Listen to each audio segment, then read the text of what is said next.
Praise the Lord. ഉൽപ്പത്തി പുസ്തകം 37-ാം അധ്യായം 1 മുതൽ 36 വരെയുള്ള വേദഭാഗങ്ങൾ. യാക്കോബ് തൻ്റെ പിതാവ് പരദേശിയായി പാർത്ത ദേശമായ കനാൻ ദേശത്ത് വസിച്ചു. യാക്കോബിൻ്റെ വംശപാരമ്പര്യം എന്തെന്നാൽ, യോസേഫിന് 17 വയസ്സായപ്പോൾ അവൻ തൻ്റെ സഹോദരന്മാരോട് കൂടെ ആടുകളെ മേയിച്ചുകൊണ്ട് ഒരു ബാലനായി തൻ്റെ അപ്പൻ്റെ ഭാര്യമാരായ ബിൽഹായുടെയും സിൽപ്പായുടെയും പുത്രന്മാരോട് കൂടെ ഇരുന്ന് അവരെക്കുറിച്ചുള്ള ദുശ്രുതി യോസേഫ് അപ്പനോട് വന്നു പറഞ്ഞു. യോസേഫ് വാർദ്ധക്യത്തിലെ മകനാകൊണ്ട് ഇസ്രയേൽ എല്ലാ മക്കളിലും വെച്ച് അവനെ അധികം സ്നേഹിച്ച് ഒരു നിലയങ്കി അവനുണ്ടാക്കിച്ചു കൊടുത്തു.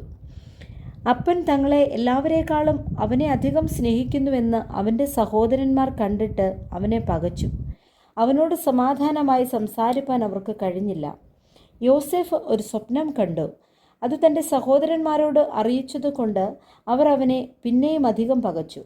അവൻ അവരോട് പറഞ്ഞത്, ഞാൻ കണ്ട സ്വപ്നം കേട്ടുകൊള്ളുവിൻ. നാം വയലിൽ കറ്റ കെട്ടിക്കൊണ്ടിരുന്നു. അപ്പോൾ എൻ്റെ കറ്റ എഴുന്നേറ്റ് നിവർന്നു നിന്നു. നിങ്ങളുടെ കറ്റകൾ ചുറ്റും നിന്ന് എൻ്റെ കറ്റയെ നമസ്കരിച്ചു. അവൻ്റെ സഹോദരന്മാർ അവനോട്, നീ ഞങ്ങളുടെ രാജാവാകുമോ? നീ ഞങ്ങളെ വാഴുമോ എന്ന് പറഞ്ഞു.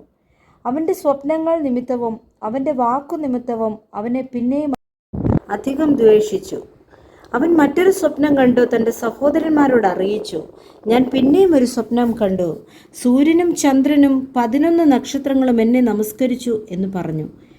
അവനത് അപ്പനോടും സഹോദരന്മാരോടും അറിയിച്ചപ്പോൾ അപ്പൻ അവനെ ശാസിച്ച് അവനോട്, നീ ഈ കണ്ട സ്വപ്നം എന്ത്? ഞാനും നിന്റെ അമ്മയും നിന്റെ സഹോദരന്മാരും സാഷ്ടാംഗം വീണ് നിന്നെ നമസ്കരിപ്പാൻ വരുമോ എന്ന് പറഞ്ഞു. അവൻ്റെ സഹോദരന്മാർക്ക് അവനോട് അസൂയ തോന്നി.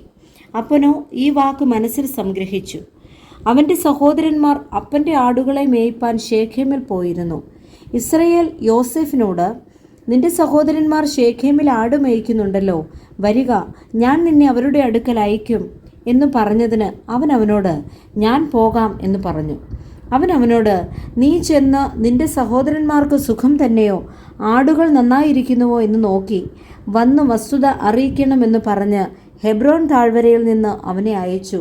അവൻ ശേഖേമിലെത്തി. അവൻ വെളിമ്പ്രദേശത്ത് ചുറ്റി നടക്കുന്നത് ഒരുത്തൻ കണ്ടു. നീ എന്ത് അന്വേഷിക്കുന്നു എന്ന് അവനോട് ചോദിച്ചു. അതിന് അവൻ, ഞാൻ എൻ്റെ സഹോദരന്മാരെ അന്വേഷിക്കുന്നു. അവർ എവിടെ ആട് മേയ്ക്കുന്നുവെന്ന് എന്നോട് അറിയിക്കണമേ എന്ന് പറഞ്ഞു. അവർ ഇവിടെ നിന്ന് പോയി, നാം ദോഥാനിലേക്ക് പോക എന്ന് അവർ പറയുന്നത് ഞാൻ കേട്ടു എന്ന് അവൻ പറഞ്ഞു. അങ്ങനെ യോസേഫ് തൻ്റെ സഹോദരന്മാരെ അന്വേഷിച്ച് ചെന്ന് ദോഥാനിൽ വെച്ച് കണ്ടു. അവർ അവനെ ദൂരത്തുനിന്ന് കണ്ടിട്ട് അവനെ കൊല്ലേണ്ടതിന് അവൻ അടുത്തു വരും മുമ്പേ അവന് വിരോധമായി ദുരാലോചന ചെയ്തു. അതാ സ്വപ്നക്കാരൻ വരുന്നു, വരുവീൻ, നാം അവനെ കൊന്ന് ഒരു കുഴിയിലിട്ട് കളക. ഒരു ദുഷ്ടമൃഗം അവനെ തിന്നു കളഞ്ഞു എന്ന് പറയാം. അവൻ്റെ സ്വപ്നങ്ങൾ എന്താകുമെന്ന് നമുക്ക് കാണാമല്ലോ എന്ന് തമ്മിൽ പറഞ്ഞു. രൂബേൻ അത് കേട്ടിട്ട്, നാം അവന് ജീവഹാനി വരുത്തരുത് എന്ന് പറഞ്ഞ് അവനെ അവരുടെ കയ്യിൽ നിന്ന് വിടുവിച്ചു. അവരുടെ കയ്യിൽ നിന്ന് അവനെ വിടുവിച്ച് അപ്പൻ്റെ അടുക്കൽ കൊണ്ടുപോകണമെന്ന് കരുതിക്കൊണ്ട് രൂബേൻ അവരോട്, രക്തം ചൊരിയിക്കരുത്, നിങ്ങൾ അവൻ്റെ മേൽ കൈവയ്ക്കാതെ മരുഭൂമിയിലുള്ള ആ കുഴിയിൽ അവനെ ഇടുവിനെന്ന് പറഞ്ഞു. യോസേഫ് തൻ്റെ സഹോദരന്മാരുടെ അടുക്കൽ വന്നപ്പോൾ അവൻ ഉടുത്തിരുന്ന നിലയങ്കി അവർ ഊരി അവനെ എടുത്ത് ഒരു കുഴിയിലിട്ടു. അത് വെള്ളമില്ലാത്ത പൊട്ടക്കുഴിയായിരുന്നു. അവർ ഭക്ഷണം കഴിപ്പാനിരുന്നപ്പോൾ തല പൊക്കി നോക്കി. ഗിലയാദിൽ നിന്ന് സാമ്പ്രാണിയും സുഗന്ധപ്പശയും സന്നിനായകവും ഒട്ടകപ്പുറത്തു കയറ്റി മിസ്രൈമിലേക്ക് കൊണ്ടുപോകുന്ന ഇശ്മായേല്യരുടെ ഒരു യാത്രാക്കൂട്ടം വരുന്നത് കണ്ടു. അപ്പോൾ യഹൂദ തൻ്റെ സഹോദരന്മാരോട്, നാം നമ്മുടെ സഹോദരനെ കൊന്ന് അവൻ്റെ രക്തം മറച്ചിട്ട് എന്തുപകാരം? വരുവിൻ, നാം അവനെ ഇശ്മായേല്യർക്ക് വിൽക്കുക.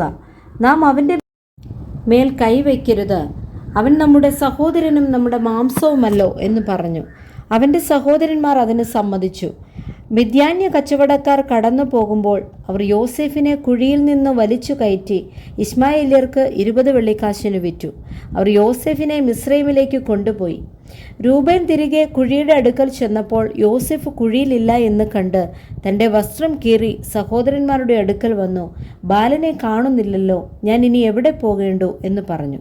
പിന്നെ അവർ ഒരു കോലാട്ടുകൊറ്റനെ കൊന്ന് യോസെഫിൻ്റെ അങ്കി എടുത്ത് രക്തത്തിൽ മുക്കി. അവർ നിലയങ്കി തങ്ങളുടെ അപ്പൻ്റെ അടുക്കൽ കൊടുത്തയച്ചു. ഇത് ഞങ്ങൾക്ക് കണ്ടുകിട്ടി, ഇത് നിന്റെ മകൻ്റെ അങ്കിയോ അല്ലയോ എന്ന് നോക്കണമെന്ന് പറഞ്ഞു.